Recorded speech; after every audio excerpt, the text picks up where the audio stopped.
எந்தன் கண்மலையானவரே, என்னை காக்கும் தெய்வம் நீரே. அல்லேலூயா. இருக்கிற இடத்துல நாம் அப்படியே எழும்பி நின்று நம்முடைய கர்த்தரை நாம் துதித்து மகிமைப்படுத்த போகிறோம். ஹல்லேலூயா. பரலோகத்தில் வீற்றிருக்கிற தேவன், தேவ தூதர்களால் புகழப்படுகிற தேவன். ஹல்லேலூயா. ஆனால் என் நாமத்தை எங்கெல்லாம் பிரஸ்தாபப்படுத்துறீங்களோ அங்கெல்லாம் வந்து உங்களை ஆசீர்வதிப்பேர் என்று சொல்லியிருக்கிறார். அப்போ இந்த இடத்துல ஏசப்பா வருவாங்களா? கண்டிப்பாக இந்த இடத்துல ஏசப்பா இருக்கிறாங்க. ஏன்னா 2-3 பேர் இயேசுவின் நாமத்தினால எங்கே கூடியிருந்தாலும் அவர்கள் நடுவில் நான் இருக்கிறேன் என்று சொல்லியிருக்கிறார். ஹல்லேலூயா. அப்படியே கண்களை மூடி தேவ பிரசன்னத்துக்காக அவருடைய முகத்தை நோக்கி பார்த்து அவரை துதிக்க போகிறோம். ஹல்லேலூயா, ஹல்லேலூயா, ஹல்லேலூயா. என்னை நோக்கி கூப்பிடுகிற எந்த இடத்திலும் நான் உங்களுக்கு சமீபமாய் இருக்கிறேன் என்று சொல்லியிருக்கிறார். தொழுது கொள்ளுகிற இடத்துல அவர் நமக்கு சமீபமாய் இருக்கிறார். தூரத்தில் அல்ல, எங்கேயோ அல்ல, வானத்தில் அல்ல, நம்முடைய சமீபத்தில், நம்முடைய அருகில அவருடைய பிரசன்னத்தை நாம் உணரலாம். ஹல்லேலூயா. துதிக்கிறோம், துதிக்கிறோம், ஒன்றாக கூடி துதிக்கிறோம்.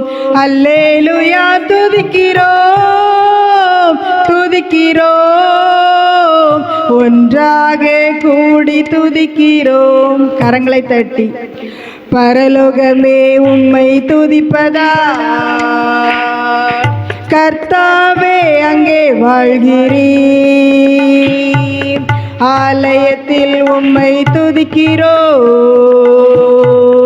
கர்த்தாவே எழுந்தருளும். பரலோகமே உம்மை துதிப்பதா, கர்த்தாவே அங்கே வாழ்கிறீர். ஆலயத்தில் உம்மை துதிக்கிறோம், கர்த்தாவே எழுந்தருளும். துதிக்கிறோம், துதிக்கிறோம், ஒன்றாக கூடி துதிக்கிறோம். அல்லேலூயா. துதிக்கிறோம், துதிக்கிறோம், ஒன்றாக கூடி துதிக்கிறோம். உந்தன் நாமம் உயர்த்தும் இடத்தில் அங்கே வாசம் செய்வேன். உந்தன் நாமம் உயர்த்தும் இடத்தில் அங்கே வாசம் செய்வேன். துதிக்கிறோம், துதிக்கிறோம், ஒன்றாக கூடி துதிக்கிறோம். அல்லேலூயா. துதிக்கிறோம், துதிக்கிறோம், ஒன்றாக கூடி துதிக்கிறோம். உம்மை போலொரு தெய்வம் இல்லை, சர்வ சிருஷ்டிகரே. உம்மை போலொரு தெய்வம் இல்லை, சர்வ சிருஷ்டிகரே. துதிக்கிறோம், துதிக்கிறோம், ஒன்றாக கூடி துதிக்கிறோம்.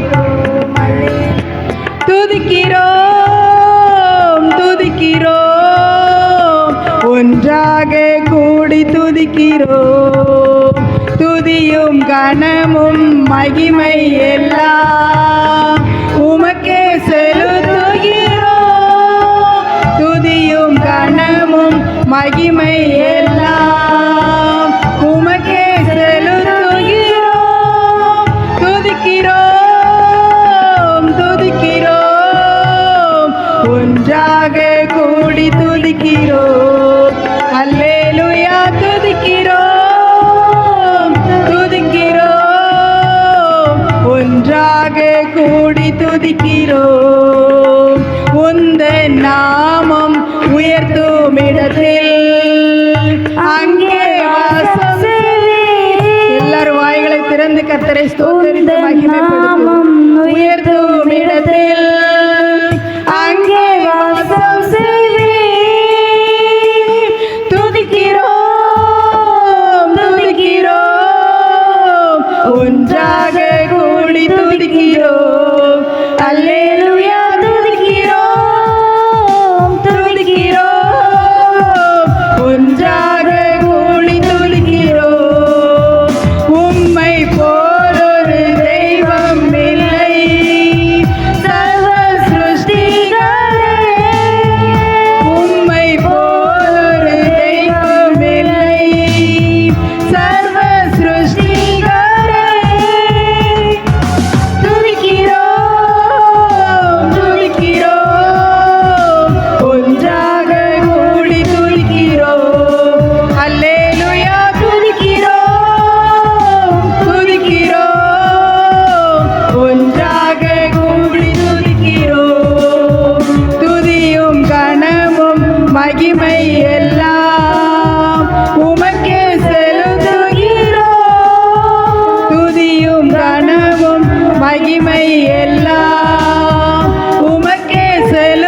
ஹalleluya ஹalleluya ஹalleluya. நல்ல இந்த மாலை வேளையில தேவ பிரசன்னம் நம்மை சூழ்ந்து கொண்டிருக்கிறது. ஹalleluya ஹalleluya. ஆதியிலே வார்த்தை இருந்தது, அந்த வார்த்தை தேவனிடத்தில் இருந்தது, அந்த வார்த்தை தேவனாயிருந்தது. ஹalleluya ஹalleluya. எத்தனையோ வார்த்தைகளை இந்த உலகத்துல ஒவ்வொரு நாளும் நம்ம கேட்டுக்கொண்டு இருக்கிறோம். ஒருவேளை அது சாபமான வார்த்தைகளா இருக்கலாம், முறுமுறுக்கக்கூடிய வார்த்தைகளா இருக்கலாம், ஒருவேளை வாழ்க்கையை வெறுத்து போகிற வார்த்தைகளா கூட இருக்கலாம். ஆனால் தேவனுடைய வார்த்தை ஒன்று உண்டு. ஆமென். அது ஜீவன் உள்ளது. ஹalleluya ஹalleluya. தேவனுடைய வார்த்தை ஆமென், அது நம்மை உயிர்ப்பிக்க கூடியது. உலர்ந்து போன எலும்புகளை அது உயிர்ப்பிக்க, உயிரடைய செய்ய வல்லமை உள்ள வார்த்தை அது. ஹalleluya ஹalleluya ஹalleluya. நம்மை தேற்றுகிற வார்த்தை அது, நம்மை ஆறுதல் படுத்துகிற வார்த்தை அது.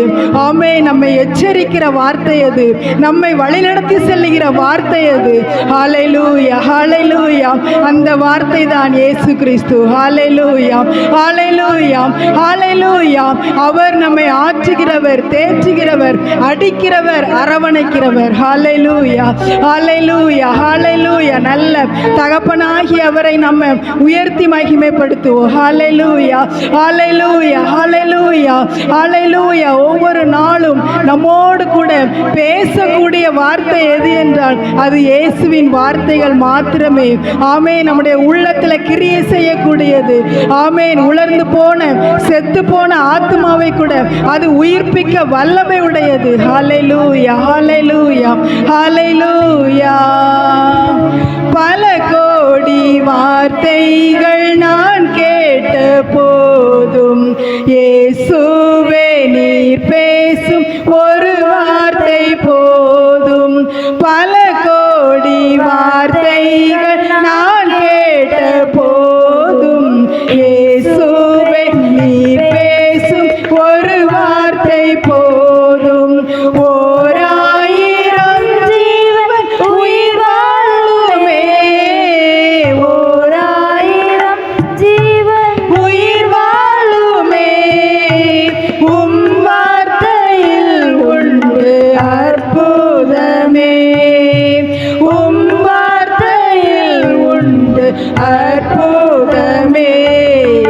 நீரின்றி வாழ்வேது இயேசையா, உம் நினைவின்றி மகிழ்வேது தேவா. நீரின்றி வாழ்வேது இயேசையா, உம் நினைவின்றி மகிழ்வேது தேவா. எத்தனை நன்மைகள் செய்தீரையா, அதை அதற்கென்று நன்றி சொல்லி துதிப்பேனையா. எத்தனை நன்மைகள் செய்தீரையா, அதை அதற்கென்று நன்றி சொல்லி துதிப்பேனையா.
ஹalleluya.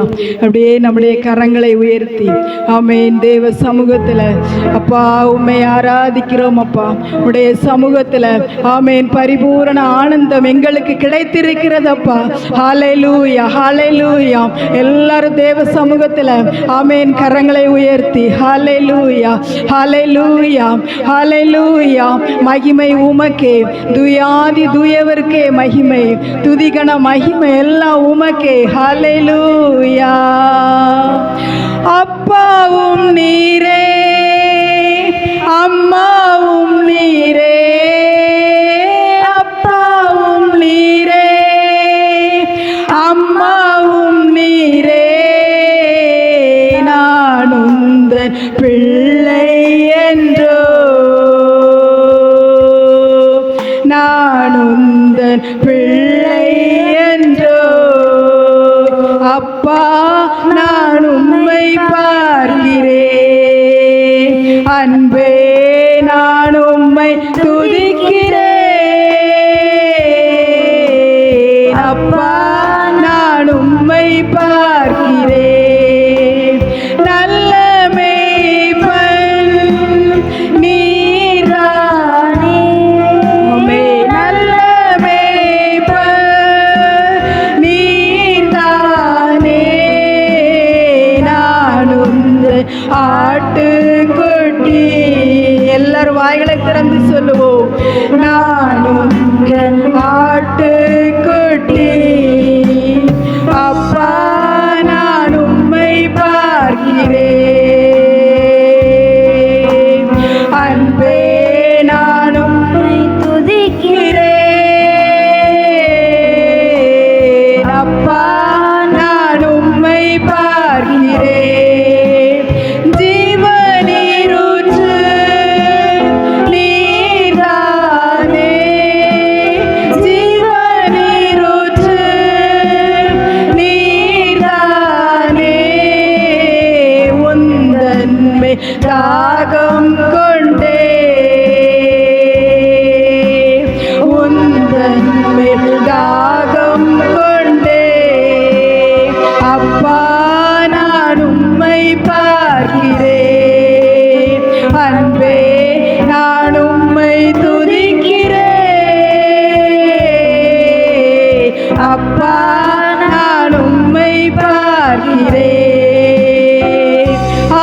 ஹalleluya ஹalleluya ஹalleluya ஹalleluya ஹalleluya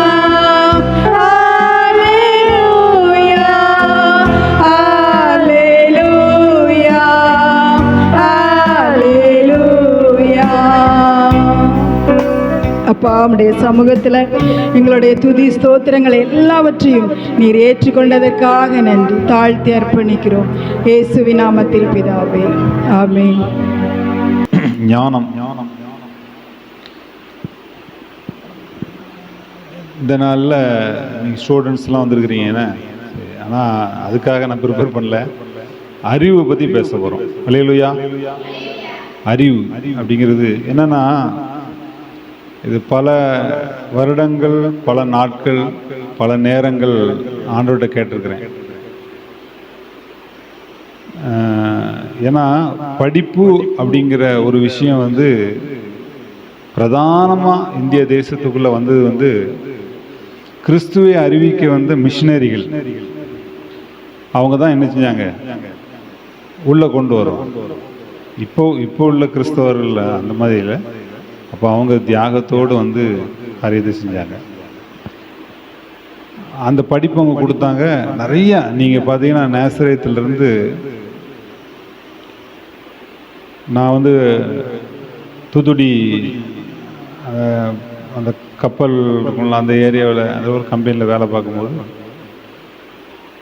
அங்கே கவர்மெண்ட் ஆஃபீஸர் நிறைய பேர் நேசரத்தில் உள்ளவங்க.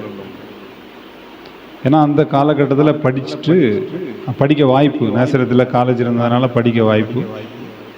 அப்புறம் அப்படியே நிறைய பேர் கவர்மெண்ட் ஜாபுக்கு போனாங்க. நம்ம ஊர்லேயே நம்ம பார்த்துருக்குறோம், நிறைய டீச்சர் ட்ரைனிங் முடித்தாங்க. பிஎட் முடித்தாங்க, நிறைய டீச்சர் ஆனாங்க. ஒவ்வொரு காலகட்டத்தில் அப்படி ஒவ்வொரு இதாக போச்சு. அவங்க நிறைய அதிகார வர்க்கத்திலாம் வந்தாங்க. ஆனால் பின்னாட்களில் நம்ம பார்க்கும்போது நீங்கள் ஒவ்வொரு தெருவும் யோசித்து பார்க்கும்போது இன்றைக்கி அரசாங்க உத்தியோகமோ அல்லது ஒரு பெரிய லெவலில் பேசப்படுற அளவுக்கு ஒரு பெரிய அதிகார வர்க்கத்துக்குள்ளேயோ ஆண்டோடைய பிள்ளைகள் போகிறது அப்படி ஸ்டாப் ஆகிட்டோம். நம்ம எப்படி சொல்லி பழகிட்டோம்னு சொன்னால், ஜோமனு ஆண்டவர் உனக்கு அற்புதம் செய்வார், இப்படியே சொல்லி பழகிட்டோம். ஜெபங்கிறது ஆரம்பத்தில் நமக்கு அற்புதத்துக்காக ஜெபங்கிறது தேவனோடு அமர்ந்து இருக்குது. அல்லேலூயா. தேவனோடு இணைஞ்சிருக்குது. அது பேர் தான் ஞானம். இயேசு தான் ஞானம். 3 விதத்தில் நம்ம ஞானத்தை பார்க்கலாம். ஒன்று உருவத்தில், அது இயேசு கிறிஸ்து. இன்னொன்று பண்புகளில், அது அவருடைய சுபாவம். அன்பு தான் மெயின். அவர் நம்ம மேலே வச்சிருக்கிற அன்பு பண்புகளில். 3வது செயல்கள் என்பது அவரால் நாம் நடத்தப்படுவது. இதுதான் ஞானம். அல்லேலூயா. ஞானம்ங்கிறது உலகத்தில் சொல்கிற மாதிரி கிடையாது. இதுதான் ஞானம். இவங்க பேர் தான் ரட்சிக்கப்பட்டவர்கள். இவங்க தான் ஆண்டவரோடு ஐக்கியப்பட்டிருக்கிறவர்கள். இப்போ நீங்கள் இணைஞ்சு வந்திருக்கிறீங்களா, ஆண்டோடைய சரீரத்தோடு, இயேசப்போடைய சரீரத்தோடு இணைக்கப்பட்டவர்கள். இணைக்கப்பட்டவர்கள் தான் ஞானத்தை பெற்றவர்கள். அல்லேலூயா. ஞானம் என்பது பேஸ்மெண்ட், சரியா? இணைக்கப்பட்டவர்கள். ஆனால் அறிவும் புத்தியும் நம்ம சம்பாதிக்காம விட்டுட்டோம். அறிவையும் புத்தியும் நம்ம சம்பாதிக்காம விட்டுட்டோம். அசால்ட் ஆகிட்டோம். நமக்கு ஆலோசனை கொடுக்குறக்கு ஆள் கிடையாது, நம்மளை வழி நடத்துறதுக்கு ஆள் கிடையாது, நம்மளை இப்படி போ அப்படின்னு சொல்றதுக்கு ஆள் இல்லாமல் போயிட்டோம். காரணம் என்னன்னு சொன்னால், ஞானத்திலேயே அவங்க சரியில்லை, தேவனோடு உள்ள தொடர்புலேயே சரியில்லை. உலகத்தான் பார்த்தீங்கன்னா சும்மா ஒரு அந்த ப்ராக்டிக்கல் இதை உங்களுக்கு சொல்லிட்டு, ஒரு குறிப்பிட்ட ஒரு ஊரில் யாரோ எப்பவுமோ ஒருத்தர் ஃபாரினுக்கு போகிறாங்க.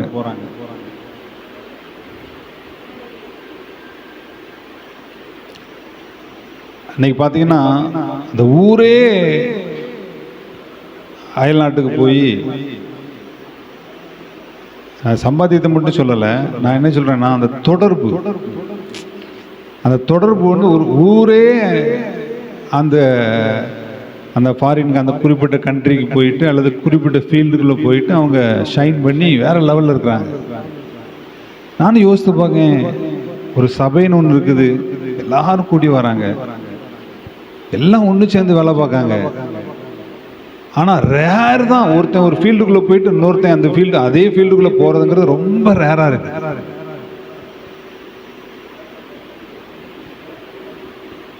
சும்மா வெட்டி அதெல்லாம் நம்ம ஏன் யோசிக்கீங்களோ? நீங்கள் யோசித்து பார்க்கணும். அப்போ என்ன இல்லைன்னா, உண்மையான ஞானம் இல்லை, அன்பு இல்லை. ஒரு அண்ணனே தம்பியை நிச்சயம் பண்ணிட்டீங்க, தூக்கி விட மாட்டேங்க. அல்லது ஒரு தம்பியே ஒரு ஸ்டேஜுக்கு போனால் சரி அண்ணனை தூக்கி விடுவோம் அப்படி, அந்த எண்ணங்கள் வர மாட்டேங்க. அப்போ என்ன இல்லை? ஃபஸ்ட்டு ஞானம் இல்லை, அறிவு புத்தி. அதனால தான் இந்த அறிவும் புத்தியும் செயல்பட மாட்டேங்க. மற்றவங்களுக்கு மற்ற விதமாக இருக்கும். அவங்க அறிவும் புத்தியும் வச்சுமே கோல் அடிப்பாங்க. இல்லையா? அதான் சில நேரம் ஏசுவேன் நான், சும்மா அங்கே அவன் கூட போனேன், இவன் கூட போனேன், என்ன அங்கே உட்காந்தேன், இங்கே உட்காந்தேன், அந்த ஃப்ரெண்டு இந்த ஃப்ரெண்டு. ஒரு ஃப்ரெண்டுன்னா என்ன செய்யணும்? ஒரு ஃபீல்டை, நல்ல ஃபீல்டை காட்டி கொடுங்க. அவன் சொன்னான்ப்பா, இது இப்படி படித்தா நல்லா வரும், இப்படி போனால் நல்லா இருக்கும், அதை காட்டி கொடுக்கணும். அப்போ இவ்வளோ பெரிய ஸ்தாபனம், சபைக்குள்ள எல்லாம் இணைஞ்சு நிற்கிற நிறைய வேலையை செய்கிறோம். ஒரு அசனம்னா கூடி செய்கிறோம், அல்லது ஒரு மீட்டிங்னா கூடி செய்கிறோம், அல்லது பல விதத்தில் இணையிறோம். இப்போ மற்ற இடங்கள்லாம் அப்படி இணையறதுக்கு வாய்ப்பு கிடையாது.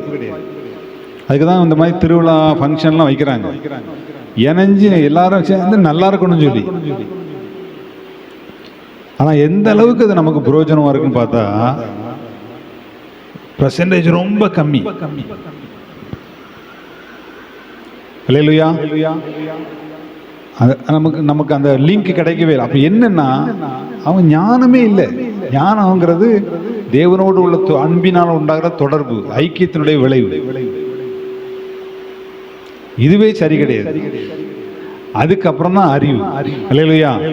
இந்த அறிவு பற்றி நீங்கள் பார்த்தீங்கன்னா, இப்போ கொஞ்சம் புரியக்கூடிய சக்தியில் கொஞ்சம் பேர் இருக்கீங்க, ரொம்ப புரியாத. அதனால் நான் நிறைய 10 வசனத்துக்கு மேலே எடுத்து வச்சிருக்கிறேன். 10 பாயிண்ட் இருக்குது. சரியா? அதெல்லாம் சொன்னோன்னா சரி, அப்படி அடிப்படையை மட்டும் நான் சொல்லணும்னு விரும்புகிறேன். ஃபஸ்ட்டு இந்த ஞானம் செயல்படுவதற்கு, இந்த அறிவு செயல்படுவதற்கு நமக்குள்ள என்ன வேணும்? ஞானம் வேணும். அல்லேலூயா. நம்ம இங்கே வந்து கூடி வந்திருக்கிறீங்க 2 விதத்தில். ஒன்று, இந்த இடத்துல அறிவை பற்றி ஆண்டவர் பேச வைக்கிறாருன்னு சொன்னால் அந்த அறிவை பெற்றுக்கொள்ளக்கூடிய சக்தி உங்களுக்குள்ள இறங்கும். அல்லேலூயா. ஆமாம். ஆனால் பெற்றுக்கொள்றது யார் தான்? நம்ம தான் முயற்சி பண்ணணும். அந்த பவர் வச்சிருப்பார், பாத்திரத்தை கொடுத்துருப்பாரு. பாத்திரத்தில் உள்ள எதையோ ஒன்று வாங்கிறது நம்முடைய முயற்சி. சரியா? இப்போ படிப்பு இன்னொன்று புரிஞ்சுக்கோங்க. உங்களுக்கு படிப்புன்னு ஒன்று கொடுத்துருக்காங்களா? அந்த படிப்புன்னு ஒரு புக்கை கொடுத்துருக்குறாங்களா? அந்த படிப்புன்னு சொன்னாலே சிலருக்கு என்ன இருக்கும்? கஷ்டமாக இருக்கும். என்னடா ஆரம்பிச்சிட்டான ஜூன் மாதம். ஆனால் நீங்கள் எப்படி யோசிக்கணும்னா, எந்த அளவுக்கு மார்க் எடுக்கீங்கிறதே முக்கியம் கிடையாது. சரி, 500க்கு 480 எடுக்கலாம், 250 எடுக்கலாம். அதை பற்றி நான் சொல்ல வரல. அது அவங்கவுங்க சக்தியை பொறுத்து, கடவுள் கொடுத்த கிருபையை பொறுத்து. ஆனால் ஒன்று புரிஞ்சுக்கோங்க, ஒரு புத்தகத்தை ஆண்டவர் கொடுத்துருக்கிறாருன்னா அது ஏதோ மனுஷன் கொடுத்தது கிடையாது. கடவுள் உங்களுக்கு அறிவை கொடுக்கறதுக்காக கொடுத்துருக்கிறார். அல்லேலூயா. திரும்ப சொல்றேன், ஞானம் இல்லாமல் அறிவுக்கு போகக்கூடாது. ஞானம் என்பது தேவனோட தொடர்பு.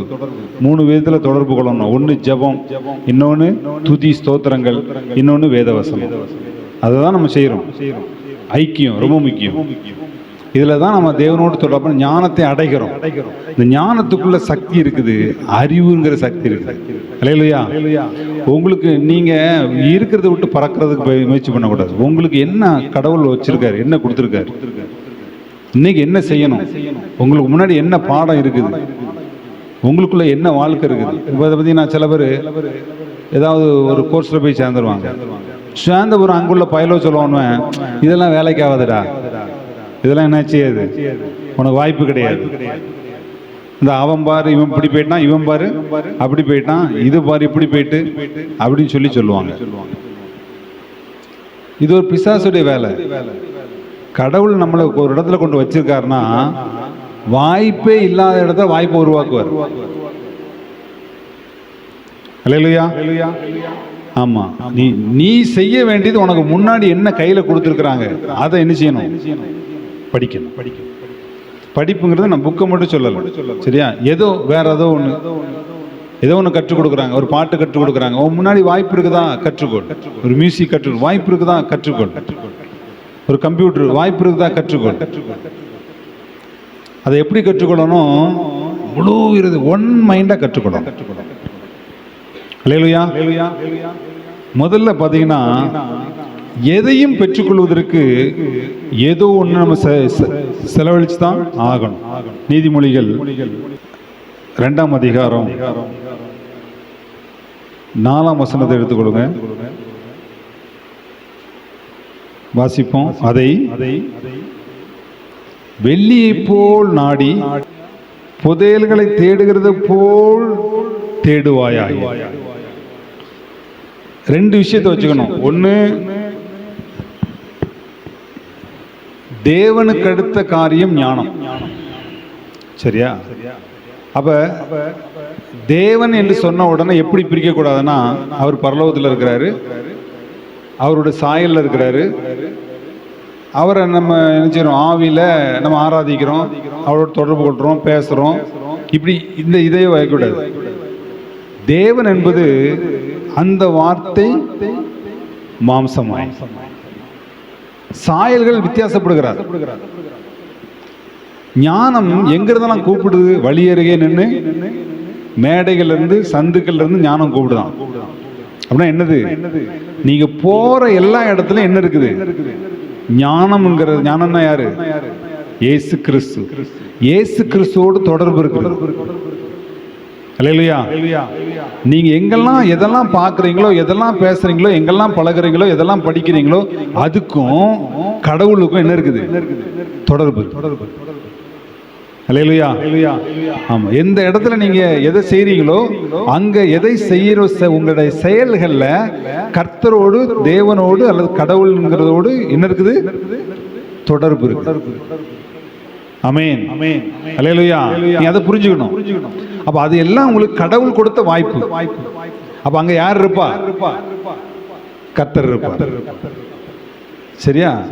அப்ப கர்த்தர் அங்க இருக்கிறார்னா, கடவுள் அங்க இருக்கிறார்னா, நீ என்ன முயற்சி செய்றீங்களோ, அது படிப்போ வேலையோ தொழிலோ ஏதோ ஒரு முயற்சி, என்ன முயற்சி செய்றீங்களோ எல்லாமே தேவனோடு தொடர்புள்ளது. புரியுதா?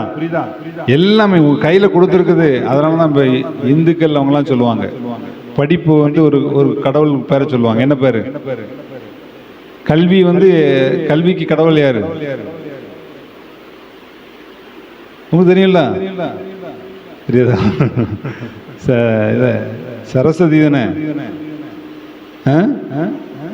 சரஸ்வதி. சரியா? செல்வத்துக்கு லட்சுமி. அப்படி ஒன்று வச்சிருப்பாங்க. சரி, மறந்து போவோம், அதை ஞாபகப்படுத்திட்டு இருக்கேன். சரியா? இங்க ஒரே ஒருத்தர் தான், இயேசு கிறிஸ்து. அல்லேலூயா. ஆமா. இந்த வேதத்தில் அதான் நான் என்னுடைய ஸ்பெஷல் என்ன அப்படின்னா, பலாயிரம் கேள்விக்கு அப்புறம் நான் வந்து ப்ரிப்பேர் பண்ணும்போது ஆண்டவர் வெளிப்படுத்தினது, நமக்கு கல்வியும் வேண்டும், அங்க ஆண்டவர் இருக்கிறார். செல்வமும் வேணும், ஆண்டவர் இருக்கிறார். ஏன்னா இதெல்லாம் நம்ம இந்த கல்வியை வச்சு, செல்வத்தை வச்சு தான் இயேசு கிறிஸ்துவை நம்ம காட்டணும். ஒவ்வொருத்தருக்கும் சில ட்ராக்ஸை கொடுப்பாங்க, சிலர் இது பண்ணுவாங்க, சிலர் இது மாதிரி பிரசங்கம் பண்ணுவாங்க. ஒவ்வொருத்தரும் ஒவ்வொரு விதமாக. ஆனால் பலருக்கு நீ ஒரு ஃபீல்டில் போய் நிற்கணும். கல்வியில் உயர்ந்து போய் நிற்கணும். செல்வமா அதில் போய் உயர்ந்து நிற்கணும். இதில் போய் நின்றுட்டு அங்கே போய் கடவுளை காட்டணும். அதான் என்னுடைய பிரசங்கத்துடைய ஸ்பெஷலே அதான். அப்ப இந்த அறிவு நாம் அடைவதற்கு செலவழிக்கணும். செலவழிச்சனா முதல்ல என்ன சொல்லுதுன்னா, தேடணும். அல்லேலூயா. அல்லேலூயா. ஆமா. கடவுளை தேடுறது ஞானம். அதுக்கப்புறம் ஆண்டவர் அறிவுக்குரிய சக்தியை வச்சிருக்கிறார். சரியா? தேடணும். சிம்பிள் தான், தேடுறது ஒன்றும் இல்லை. சரியா? உங்க வீட்டில்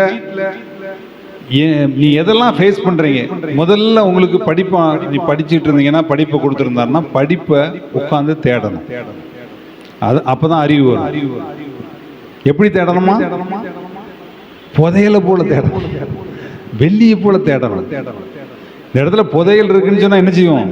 கன்ஃபார்மா இருக்குன்னா எல்லாத்தையும் அடைச்சு போட்டு கையை வச்சே தோண்டிடுவோம் உட்காந்து. என்ன ஆனா அப்படின்னா என்னதுன்னா, நீ உன்னுடைய அறிவை நீ அடையும் போது, தேவனோடு தொடர்பு இருக்கிற ஞானத்தோடு கூட சேர்ந்து கடவுள் கொடுத்திருக்கிற வாய்ப்புக்கு முன்பாக நீ உட்கார்ந்து அறிவை உட்கார்ந்து தேடும்போது கண்டிப்பா சலிப்பு வரும். சரியா? இந்த சலிப்பை தாண்டணும். எதை கற்றுக்கொள்ளும் போதும் சலிப்பை தாண்டணும். ஒரு சலிப்பு வரும், புரிய மாட்டேங்கி ஒரு மாதிரி வருது. புத்தகத்தை தூக்கணும்னு என்ன வருது? தூக்கம் வருது. சரியா? இப்போ நம்ம இதெல்லாம் படிக்கிற வயசு நீ உங்களுக்கு சொல்றேன். பெரியவங்க நீங்களும் தேடணும். அவனுடைய சமூகத்தில் உட்கார்ந்து தேடணும்.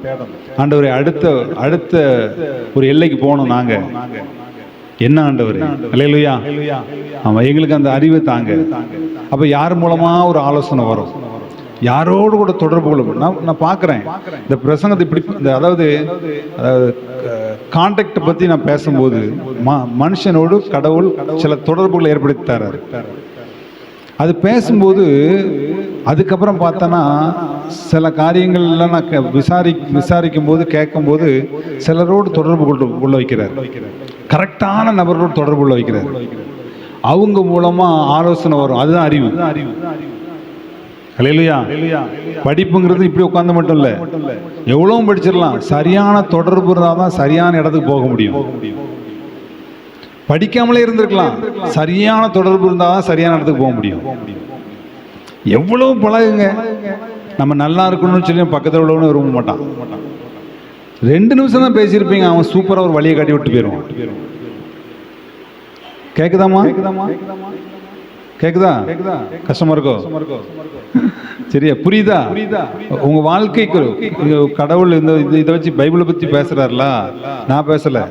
உங்க வாழ்க்கைக்கு உங்களை அறியாம உங்களுக்குள்ள நிறைய காரியங்களை முத்துக்களை கொண்டு வைப்பாரு. அது இன்னைக்கு பயன்படாது, மூடி இருக்கும். அப்படி ஒரு நாள் தேவைப்படும், இன்னைக்கும் பயன்படும். திடீர்னு சொல்லி இந்த அறிவுலாம் உள்ளுக்குள்ள போய் உட்காந்துருக்கும். அப்ப அன்னைக்கு ஒரு ஞாபகம் வரும், ஆவியான ஞாபகப்படுத்துவார். பாரு, அதாவது இந்த எண்ணங்களே போகணும். என்னன்னா, நான் போய் ஜெபம் பண்ணி ஒன்னு கேட்டு பெற்றுக்கொள்றது, ஜெபம் பண்ணி கேட்டு பெற்றுக்கொள்றது, ஜெபம் பண்ணி கேட்டு பெற்று அப்படி வரவே கூடாது. கண்டிப்பா கேட்கணும், பெற்றுக்கொள்ளலாம். ஆனா நீங்க ஜெபம்ங்கிறது, ஆராதனைங்கிறது, இப்படிலாம் பாட்டு படிக்கிறதுங்கிறது கடவுளோடு தொடர்பு கொள்றதுக்காக நீங்க வாரீங்க, அவ்வளவுதான். அல்லேலூயா. அது அறிவு வேற, புத்தி வேற. அறிவை அடைவதற்கு முதல்ல நீங்க உட்கார்ந்து என்ன செய்யணும்? தேடணும்.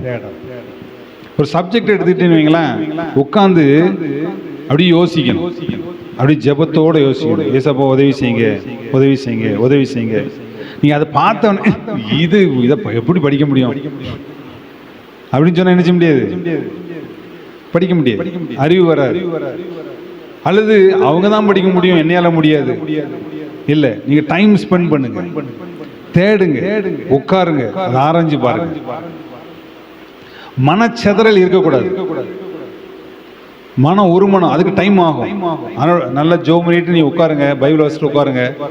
மன செதறலாம் அப்படி போய் ஒன் மைண்ட் உண்டாகணும், ஒரு மனம் உண்டாகணும். அது அமைதி நிலை, அமைதி நிலை. எவ்வளவுக்குள்ள நம்ம அமைதியா இருக்கிறோமோ அந்த அளவுக்கு உள்ளுக்குள்ள என்ன வரும்? அறிவுக்குரிய சக்தி வரும். One mind. இன்னொரு வசனம் எடுத்துக்கொள்வோம். ஏசாயா 50ஆம் அதிகாரம் 4ஆம் வசனம் 5ஆம் வசனம் யாரா வாசிப்போம். அதாவது இவ்வளோ டக்குன்னு வாசிக்கணுமே, இவ்வளோ லேட் ஆகக்கூடாது. அப்படி யாருமே இல்லையே, என்ன எடுத்தோன்னே வாசிங்க. யார் முதல்ல எடுத்தாலும் டகார்னு வாசிங்க, வேலை வேகமாக முடியும். 50:4-5 இது கடவுளோடு உள்ள தொடர்பு உண்டாவதற்காக சொல்லப்பட்டது. சரியா? இத அதான் திரும்ப சொல்லணும். நம்ம ஃபீல்டு, நம்ம என்ன ஃபீல்டில் இருக்கிறோமோ அதுக்கும் அது உதவும். ஏன்னா அந்த ஃபீல்டே கடவுளோடு தொடர்பு கொள்ள வைக்கிறதுக்கு தான். சரியா? அது படிப்பு, வேலை, தொழில், வேற குடும்பத்தில் எடுக்கிற முயற்சி, கற்றுக்கொள்வது. கற்றுக்கொள்றதுக்கு இயேசு கிறிஸ்து என்ன சொல்றாரு? நான் சாந்தமும் மனத்தாழ்மையா இருக்கிறேன், நான் உங்களுக்கு இளைப்பாறுதல் தருவேன், என்னிடத்தில் கற்றுக்கொள்ளுங்கள். அப்படின்னா என்ன அர்த்தம்? என் நுகத்தை ஏற்றுக்கிட்டு கற்றுக்கொள்ள. அப்படின்னா என்ன அர்த்தம்? சாந்தத்தையும் மனத்தாழ்மையும் நீ ஏற்றுக்கிட்டீங்கன்னா நீ கற்றுக்கொள்ளலாம். புரியுதா? காலை தோறும் அந்த காலையில ஆண்டோட தேடணும். ஏன் தெரியுமா? முந்தின நாளுக்குரிய எல்லா பிரச்சனைகளும், யோசனைகளும், என்ன குழப்பங்களும் அப்படி மைண்ட் என்ன ஆகும்?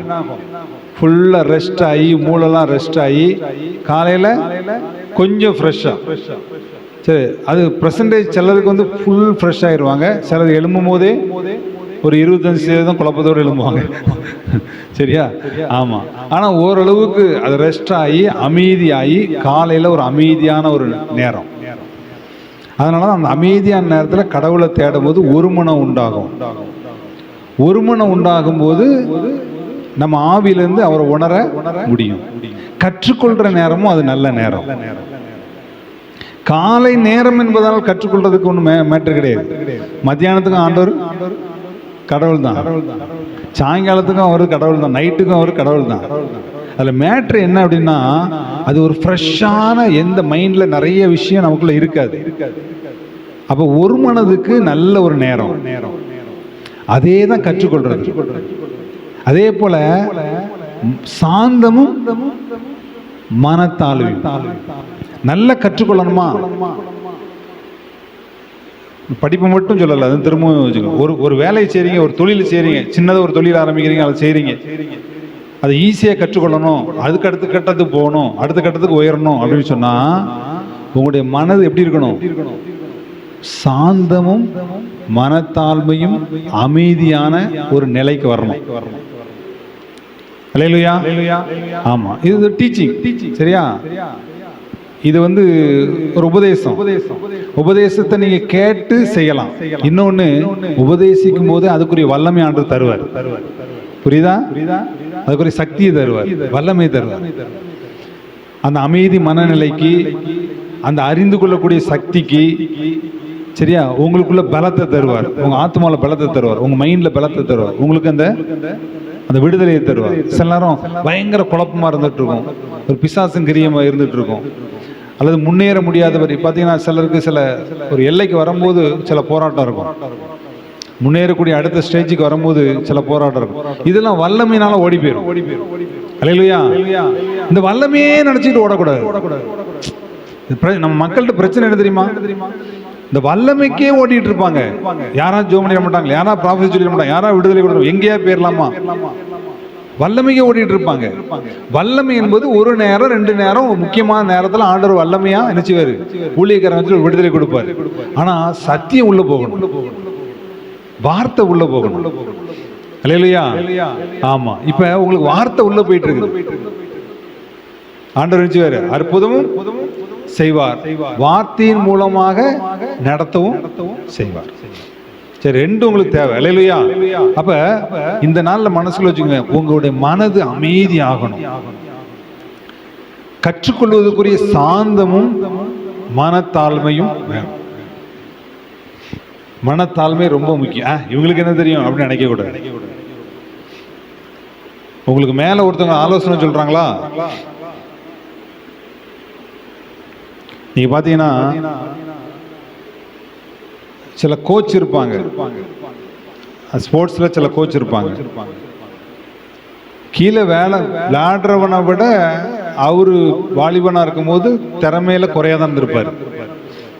இவன் பெரிய ஷைன் பண்ற ஆளா இருப்பான், அவர் பெரிய திறமை ஒன்றும் இருந்திருக்காது, நார்மல் திறமையா இருந்திருக்கும், இவன மாதிரி இருந்திருக்காது.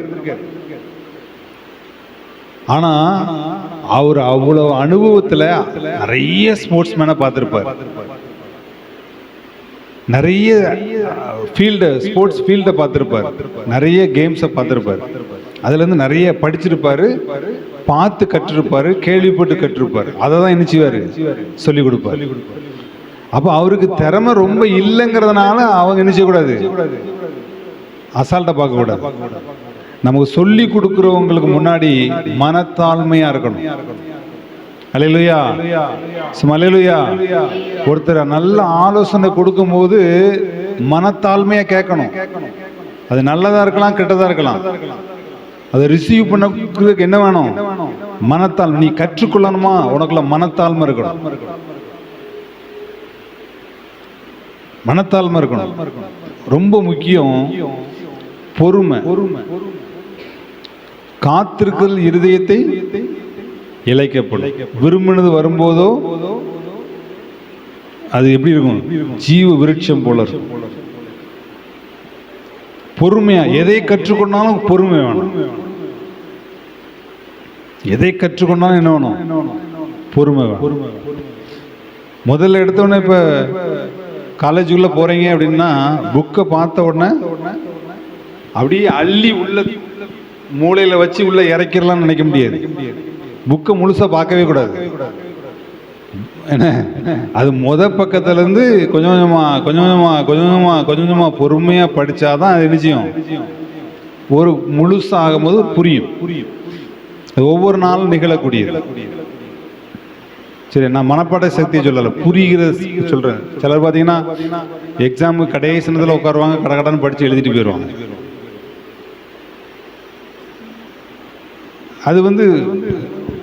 அது ஹெல்ப்பா இருக்காது, லைஃபுக்கு ஹெல்ப்பா இருக்காது. சரியா? அப்ப பொறுமையா, மனத்தாழ்மையா, சாந்தமா கற்றுக்கொள்றதுக்கு முன்னாடி உட்காரணும். டீச்சர்ஸ்கிட்ட வம்பு பண்ணுறத பெருமையாக பேசுவாங்க, பார்த்துருக்கீங்களா? ஆமாம், டீச்சர்ஸ்கிட்ட வம்பு பண்ணுறத பெருமையாக பேசுவாங்க. அது ஒரு சாபம். அதை ரிசல்ட்டை பார்க்காம நீ தப்பவே முடியாது. நான் பார்த்துருக்கேன், அதான் சொல்கிறேன்.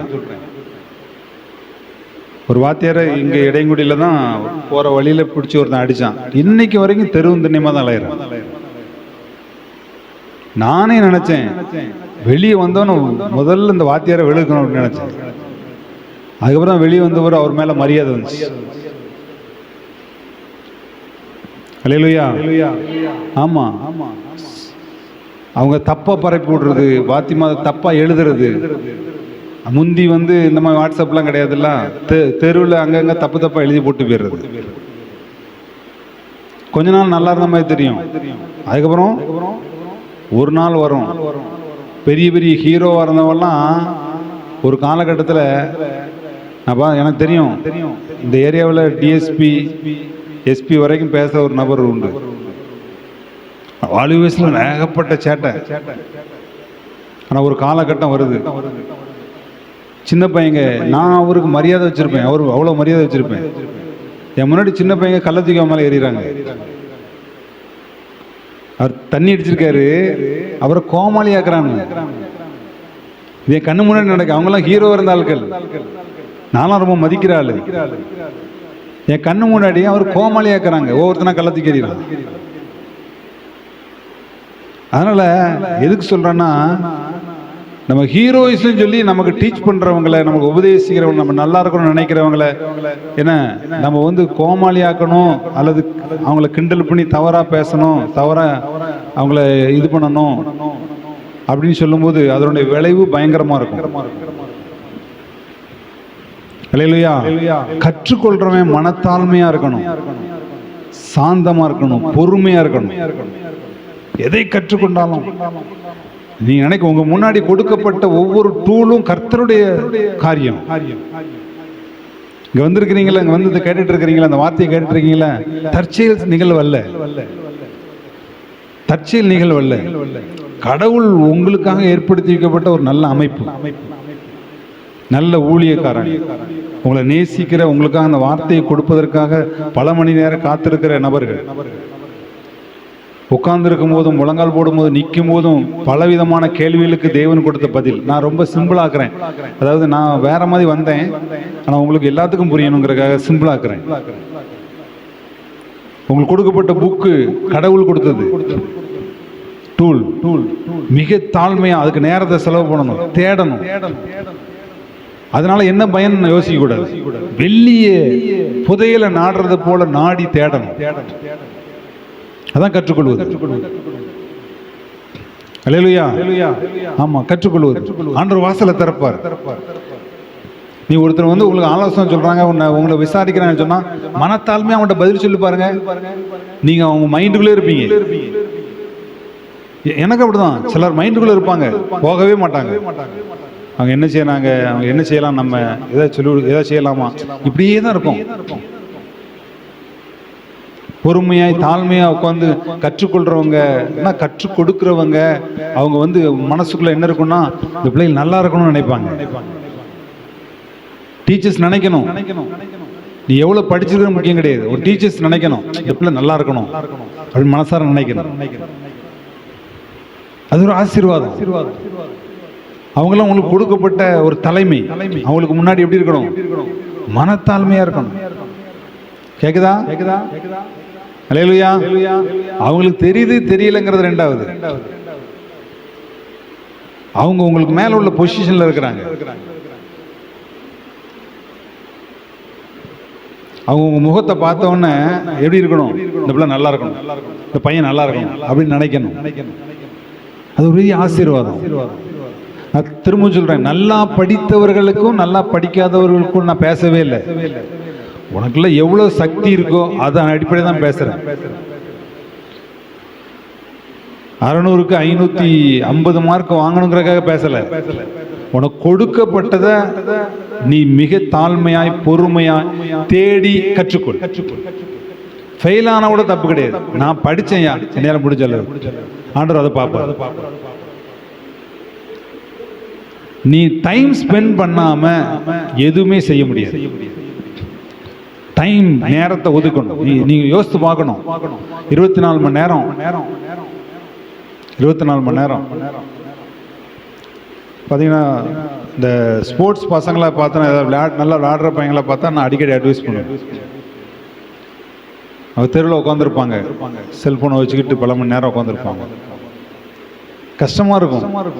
தாய் தகப்பனுக்கு எப்படி கஷ்டமாக இருக்குன்னு தெரியல. ஏன்னா எதுக்கு கஷ்டமாக இருக்குன்னா, அவன் பார்க்கறதுனால கெட்டு போவான்னு சொல்லலை, அந்த டைம் இருக்குல்ல, அது நேரம். இவன் நல்ல வயசு, கரெக்டான வயசு. ஒரு விளையாட்டுக்குள்ள ஒரு ஸ்டெப்புக்கு போகிறான், அப்போ என்ன செய்யலாம்? ஒரு 2 மணி நேரம் 3 மணி நேரம் ப்ராக்டிஸ் பண்ணணும். ஏன்னா உலகம் நேற்று உட்காந்து பேசினேன் என் கூட படித்த பையன்ட்ட, பிடி தேர இருக்கிறான். உட்காந்து பேசினேன், நிறைய காரியத்தை கேட்டேன். அதாவது நம்ம ஊரை சார்ந்தவங்க தான். நம்ம ஜபா அவங்களுடைய ஹஸ்பண்டுக்கு தம்பி ஒரு டிஸ்ட்ரிக்ட்ல டிஸ்ட்ரிக்ட் ஸ்போர்ட்ஸ் ஆஃபீஸர் டிஎஸ்ஓங்கிறாங்க. ஒரு மாவட்டத்துக்கு அந்த விளையாட்டுக்கு தலைவராக இருக்கிறான். நம்ம ஊர் சார்ந்தவர். இது எதுக்கு சொல்ல வரேன்னா, அவனை திடீர்னு சந்திக்க வைக்கிறாரு. என் ஃப்ரெண்டு வந்து எனக்கு சொல்கிறான், இங்கே என்னென்ன வாய்ப்பு இருக்குது, இப்படி இதெல்லாம் இருக்கிறதுக்கு. ஸ்போர்ட்ஸுக்கு எதுக்கும் ஏதாவது அப்பாயின்மெண்ட் போடுறாங்களா? நிறைய போட்டுட்ருக்குறாங்க. எப்படி சொல்கிறான்? இதே இது படிப்புக்குரியவங்கள்ட்ட நம்ம பார்த்து பேசணும்னு வைங்களேன், அவங்க சொல்லுவாங்க இந்த மாதிரி இருக்குது, அந்த மாதிரி இருக்குது, அந்த மாதிரி இருக்குது, இந்த வாய்ப்பு இருக்குது, அந்த வாய்ப்பு இருக்குது. எதுக்கு சொல்ல வரேன்னா, இதுதான் அறிவு. நீ எந்த ஃபீல்டில் இருக்கையோ அந்த ஃபீல்டில் சக்ஸஸ் ஆனவங்கள்ட்ட இருந்து அறிவை பெற்றுக்கொள்ளணும். கேக்குதாமா? அல்லேலூயா. நீ என்ன ஃபீல்டு இருக்கு, என்ன சப்ஜெக்ட் படிக்கிற, அந்த சப்ஜெக்ட்ல யார் முன்னேறி போயிருக்கிறா, யார் போஸ்டிங்ல இருக்கிறா, யார் எப்படி இருக்கிறா, அவங்கள பார்த்தனா அண்ணே வணக்கம் சொல்லி உட்காந்து பேசணும். நேரம் நான் ஜெபம் பண்ண போகிறேன். இயேசு கிறிஸ்து தொப்புன்னு மேல கொண்டு வந்து எதையும் போட மாட்டார். உங்களுக்கு ஒரு லிங்க் கொடுப்பாரு, ஒரு தொடர்பு கொடுப்பாரு.